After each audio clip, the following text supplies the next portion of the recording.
Us imagineu què passaria si una família de 100 peus anés a cal sabater? Oh, doncs mira, avui us explicaré un conte, aviam què passa. En Blai va començar a treballar d'aprenent a la botiga del mestre Pansa. Feia molts progressos en l'art de la sabateria. Untava de cola de peix els fils, posava mitges soles, repicava els claus de les sabates, prenia les mides als clients. Oi, el mestre Pansa n'estava molt satisfet i el negoci marxava d'allò més bé. Molta gent anava a la botiga només per mirar aquell noiet extraordinari. Va anar-hi fins i tot una família forastera de 100 peus.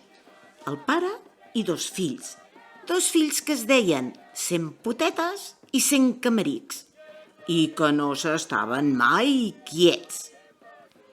«Sempre són tan bellugadissos?» va preguntar en Blai.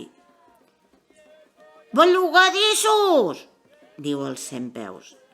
«Ara són 2 àngels. Els hauria de veure quan la meva dona els banya, els neteja les cames del davant i ells embruten les del darrere.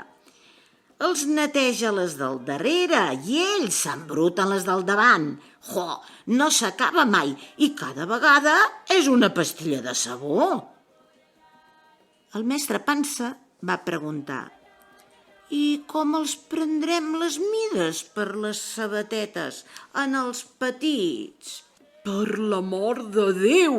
200 parells de sabates! Hauré de treballar tota la vida per poder pagar el compte», va dir el pare 100 peus. «I jo», afegeix el mestre Pansa, «no tindré prou pell en tot el taller». «Miri, sap què?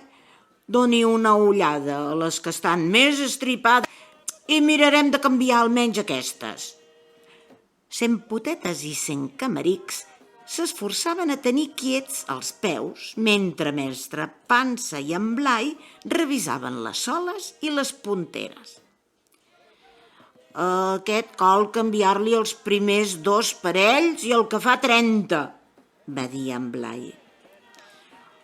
«Oh, aquest encara pot anar», va saltar el pare 100 peus. «N'hi haurà prou de posar mitges soles».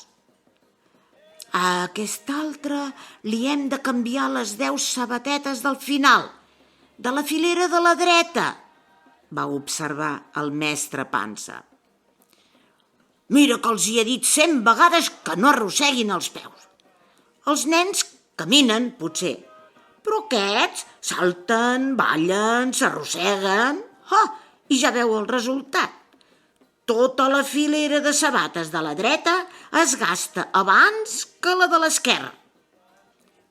Mestre Pansa sospirava. «Sí, tenir 2 peus o 100 és ben igual per als nens. Serien capaços de trencar 1000 parells de sabates amb un sol peu». Finalment, la família 100 peus se'n va anar caminant. 100 potetes i 100 camerics van posar-se a patinar com si portessin rodes. El pare 100 peus anava més lent. Era una mica coix.